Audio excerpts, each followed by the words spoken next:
Milan FinTech Summit 2024, Allianz MiCo, Milan. 2 days of work to talk about the future of fintech and the innovation in financial and banking services. In this moment, we are together with Rohit Bhosale, who is a founder at Synapze. Thank you for being with us. Thank you for the opportunity. So, Rohit, with you we want to talk about AI, but when we talk about AI, usually we think about Silicon Valley and maybe startups and new companies. But the AI is used also by banks and traditional institutions in the world of finance. So, what is the real role of artificial intelligence in these kind of realities, according to you? Yeah, I think that's a very good question.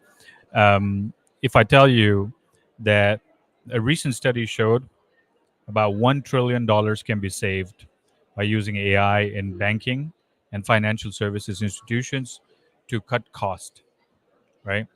But uh, banking works on trust. You agree, right? If you don't trust your bank, you wouldn't keep your money with them.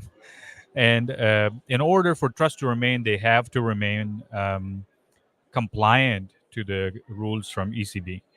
And these rules require them to be privacy compliant.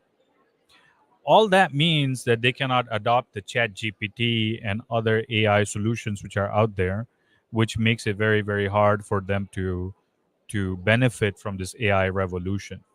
So this is where um, AI and innovation just doesn't happen in the Silicon Valley. We're doing this in Germany at Synapse, where we build extremely small models, which can be deployed on premise for the banks, and they can benefit from that innovation, increasing their efficiency by implementing these models. And this is our way of giving them privacy compliant, 100x cheaper models, 10x faster models, which are scalable to help them achieve some of this $1 trillion of savings that they can achieve. But from your observatory and maybe also the relationship with the banks in order to adopt the AI, what is the most important need that they have when they come to you and ask you, okay, we want to improve our in our systems the AI or in our processes in order to automate them. So, but what is the real request from them?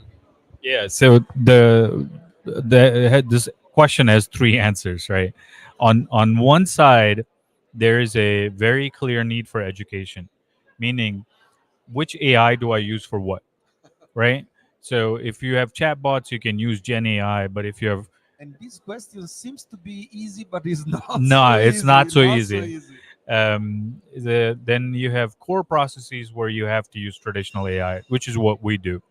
So the questions we get from our customers are: is this privacy compliant? How much is it going to cost me? And how hard is it to implement it? And will I get it past regulators? But on top of that, the third answer to your question is we also get questions from the banks. Well, that's great, but what do I use it for? They ask us, what other use cases have you enabled with other banks? So the questions are more about use cases, and our answer is usually And under this point of view, they are ready to answer you, so they know about what they want to use they the don't. AI. They, No, they don't know. Many times they don't they know. want the AI, but they don't know Exactly. how to. Everybody's talking about AI, so everybody wants to do it, but they don't know which use cases. So they usually ask, "What did you do for other banks? How are they using it?" And so usually we have to tell them, "Look, if you do lending automation with us, we can give you 70% efficiency gains. If you do mortgage automation with us, we can give you 60% efficiency gain. If you automate your back office process with us, we can provide 50 to 60% efficiency gains.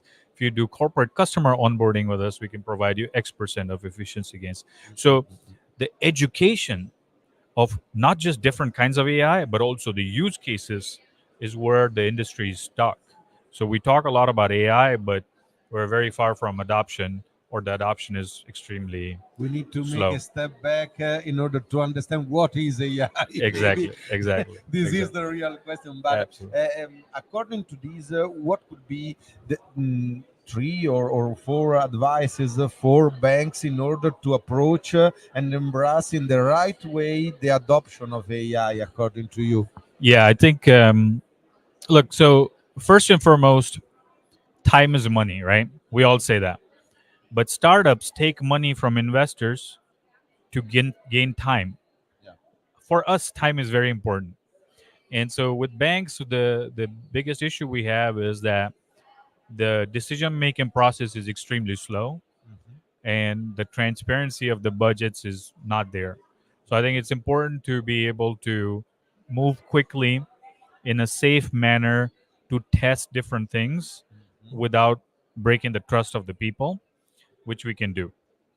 And the second thing is, I think they need to educate themselves about all the different kind of AIs which are out there and understand the long-term costs of the product they're choosing. It's not one time easy. No, so like if you use Chat GPT Mm-hmm. for loan approval, if you run 1,000 applications through Chat GPT 4.0 Mm-hmm. every day, Every day. it will cost you 250,000 euros per month.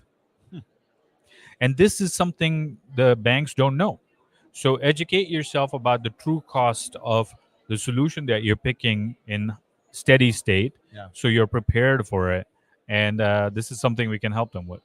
And maybe they need also a strategy, not like not just a long-term vision, but also a long-term strategy Yeah. on the AI maybe. So thank you for being with us and No, also thank you for for the your opportunity. spotlight on this. Yeah, appreciate it.